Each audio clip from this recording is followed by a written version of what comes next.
Hello everyone, welcome back to my channel study clan. তোমাদের সকলকে স্বাগত জানাই। আশা করি তোমরা সকলে ভালো আছো।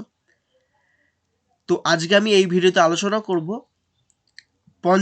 ওয়েস্ট বেঙ্গল পঞ্চায়েত রিক্রুটমেন্টের জন্য কোন কোন বিভাগে নিয়োগ হবে।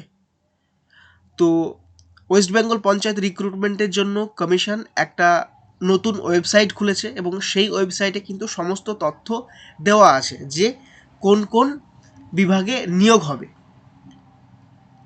আর অলরেডি রেজিস্ট্রেশন শুরু হয়ে গেছে। আমি রেজিস্ট্রেশনের লিঙ্ক দিয়ে দেবো ডেসক্রিপশনে, তোমরা ওখান থেকে গিয়ে রেজিস্ট্রেশন করে নিতে পারবে। আর এখন যেটা প্রশ্ন যে সেটা হলো যে কটা বিভাগে নিয়োগ হবে বা কি কি বিভাগে নিয়োগ হবে। তো কমিশনের ওয়েবসাইটে গিয়ে দেখতে পাবে যে মোট 19টি বিভাগে কিন্তু নিয়োগের এখানে উল্লেখ আছে। তো সেই 19টির জন্য 19টা পিডিএফ কিন্তু কমিশনের ওয়েবসাইটে দেওয়া আছে। তো আমি সেই পিডিএফগুলো মার্জ করে একটি পিডিএফের মাধ্যমে তোমাদের দেখিয়ে দেবো এবং সেই পিডিএফটা আমি লিঙ্ক ডিসক্রিপশানে দিয়ে দেবো, তোমরা ওখান থেকে পিডিএফটা দেখে নিতে পারবে। তো তাহলে বুঝতে পারবে যে কারা কোন পদের জন্য অ্যাপ্লাই করতে পারবে। তো এই যে 19টি বিভাগে নিয়োগ হবে তার মধ্যে গ্রাম পঞ্চায়েতে 5টি বিভাগ, আর পঞ্চায়েত সমিতিতে 5টি বিভাগ, আর বাকি যে 9টা বিভাগ সেটা হচ্ছে জেলা পরিষদ বিভাগে, জেলা পরিষদ দপ্তরে। তো এইবার আমরা একটু ডিটেলসে যাব এক এক করে যে কারা বসতে পারবে বা এসেনশিয়াল কোয়ালিফিকেশান কি লাগবে, ডিজায়ারেবল কি, এজ কত বা স্যালারি কত, পরীক্ষা প্যাটার্ন কি, কত মার্কসের মধ্যে পরীক্ষা হবে, আমরা এই ভিডিওতে একটু বিস্তারিত দেখব। তো তোমরা স্ক্রিনে দেখতে পাচ্ছ প্রথমেই হচ্ছে recruitment to the different post panchayat bodies executive assistant. এই পোস্টটার জন্য এটা গ্রাম পঞ্চায়েতের, এইটার জন্য কি কি লাগবে এসেনশিয়ালস, সিটিজেন অফ ইন্ডিয়া লাগবে, বিতে কি লাগবে bachelor degree from a recognised university, তাহলে সিম্পলি গ্র্যাজুয়েট হলেই হবে।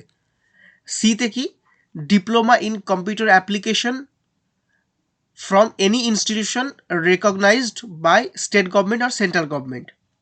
তো এখানে আরেকটা বুলেট করে বলে দিয়েছে must pass either diploma in computer application, diploma in computer science or graduation. তো এটা কিন্তু কোয়ালিফিকেশন। আর ডিজারেবল কি দিয়েছে যে কি কি হলে ভালো, এতে দেওয়া আছে post graduate degree or diploma in social work or rural development, যেহেতু পঞ্চায়েতের রিক্রুটমেন্ট। বিতে কি বলেছে experience in social work or rural development, এটা হচ্ছে ডিজারেবল, মানে এটা হলে ভালো। এজ কত, এজ নর্মালি জেনারেলদের জন্য 18 থেকে 40, আর এখানে বাকি রিজার্ভেশনও কিন্তু এখানে দেওয়া আছে। স্যালারি কত, স্যালারি হচ্ছে 28,900 থেকে 74,500 এর মধ্যে কিন্তু স্যালারি হবে। এবার হচ্ছে সিলেবাস বা পরীক্ষা কতর মধ্যে হবে। তো এই গ্রাম পঞ্চায়েত যেটা নির্বাহী সহকারী, এটার পরীক্ষা এমসিকিউ প্যাটার্নে হবে। ইংলিশ থাকবে 25 mark, Bengali 25 mark, arithmetic 25 mark, জিকের মধ্যে কি কি emphasise on rural life and rural development, এটা হচ্ছে 10 মার্ক। তাহলে টোটাল 25 25 25 75 আর 10 85 হচ্ছে এমসিকিউ হবে, আর 15 হচ্ছে ইন্টারভিউ, টোটাল হয়ে গেল 100 মার্ক। তো এটা গেল নির্বাহী সহকারী।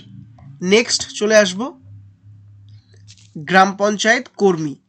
এর জন্য এসেনশিয়াল কি লাগবে, সিটিজেন অফ ইন্ডিয়া হতে হবে, আর must have passed class 8 from any recognised institution, মানে 8 পাস হলেই হবে। এখানে বলে দিয়েছে বুলেট করে মাস্ট পাস ইদার ক্লাস 8 আর হচ্ছে সেকেন্ডারি।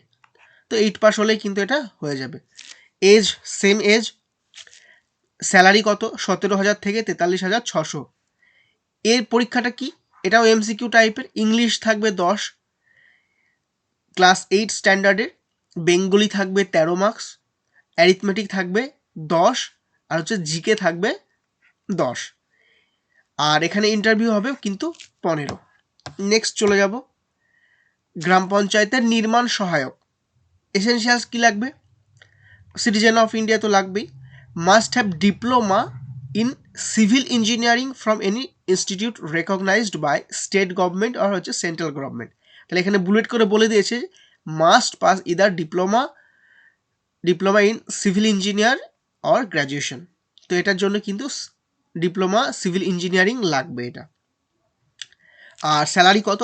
28,900 থেকে 74,500। এর সিলেবাসটা কি? ইঞ্জিনিয়ারিং সিভিলে থাকবে 65 মার্ক, আর ইংলিশ থাকবে 13 মার্কস, আর জিকে থাকবে 7, আর এখানে ইন্টারভিউ হচ্ছে 15 মার্কস।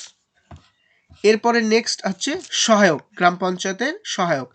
এটাতে লাগবে সিটিজেন, আর must have passed Madhyamik examination, আর ক্যান্ডিডেটকে 50% মার্কস পেতেই হবে মাধ্যমিকে, এটা বলে দিয়েছে। তাহলে এখানে বুলেট করে এখানে বলা আছে মাস্ট পাস ইন সেকেন্ডারি। আর এর স্যালারি কত? 21,000 থেকে 54,000। পরীক্ষা মানে পরীক্ষা হবে এমসিকিউ। কী কী সাবজেক্টে পরীক্ষা হবে, সিলেবাসটা কি? ইংলিশ থাকবে 25, বেঙ্গলি থাকবে 25, অ্যারিথমেটিক 25, আর জিকে এমফাসাইজ কি করবে? Rural life and rural development, এটা হচ্ছে 10, আর ইন্টারভিউ হচ্ছে 15। নেক্সট হচ্ছে সেক্রেটারি, মানে হচ্ছে সচিব। সেক্রেটারি গ্রাম পঞ্চায়েতে কী কী লাগবে? Citizen of India, must pass higher secondary, এটা কিন্তু এইচএস লাগবে, এইচএস পাস লাগবে। তাহলে এখানে বুলেট করে বলে দিয়েছে must pass either higher secondary or diploma. Desirable কি চাইছে এখানে? 6 month formal training in using personal computer from a recognised institution. As same আছে, আনরিজার্ভডের জন্য 18 থেকে 40, আর রিজার্ভেশনদের জন্য ছাড় আছে। আর পে স্কেল কত? 22,700 থেকে 58,500। এর পরীক্ষা পদ্ধতি কি? ইংলিশ হচ্ছে 25 মার্ক থাকবে, বেঙ্গলি 25, অ্যারিথমেটিক 25, আর জিকে হচ্ছে 10 মার্ক, আর ইন্টারভিউ হচ্ছে 15। তো এই হয়ে গেল গ্রাম পঞ্চায়েতে 5টি বিভাগে নিয়োগ। এরপরে পঞ্চায়েত সমিতি 5টা আছে এবং জেলা পরিষদ 9টা আছে। এইভাবে তোমরা সমস্ত পিডিএফে ডিটেলস দেখে নিতে পারবে। আর আমি এই পিডিএফের লিঙ্কটা ডিসক্রিপশানে দিয়ে দেবো, তোমরা ওখান থেকে ডাউনলোড করে নেবে এবং দেখে নেবে। দেখে তোমরা বুঝতে পারবে যে কে কোন পদের জন্য কিন্তু অ্যাপ্লাই করতে পারবে। 19টি যে বিভাগ আছে, এই 19টি কিন্তু সবাই বসতে পারবে এমনটা কোনো কথা নেই। তো কোয়ালিফিকেশান অনুযায়ী কিন্তু পরীক্ষা বসতে পারবে। এবং যেটা ফ্যাক্ট কমিশনের ওয়েবসাইট থেকে দিয়েছিল ফ্রিকুয়েন্টলি আস্কড কোয়েশ্চেন, তার মধ্যে লেখা ছিল যে 1-এর অধিক কি ফর্ম ফিল আপ করতে পারবে? তো ওখানে অ্যান্সার দেওয়া ছিল হ্যাঁ পারবে, কিন্তু যদি একই দিনে পরীক্ষাও পড়তে পারে বা ভিন্ন জায়গায়ও পরীক্ষা পড়তে পারে। তো এটা কিন্তু তোমরা দেখে শুনে ফর্ম ফিল আপ করবে। তো আমি এটার লিঙ্ক ডিসক্রিপশনে দিয়ে দেবো। তো যদি ভিডিওটা ভালো লেগে থাকে অবশ্যই বন্ধুদের সাথে শেয়ার করবে। আর যারা এখনও পর্যন্ত চ্যানেলটা সাবস্ক্রাইব করোনি, তারা সমস্ত রকম জব রিলেটেড আপডেট পেতে অবশ্যই চ্যানেলটা সাবস্ক্রাইব করে দিও। Thank you. Stay connected, stay happy and spread love.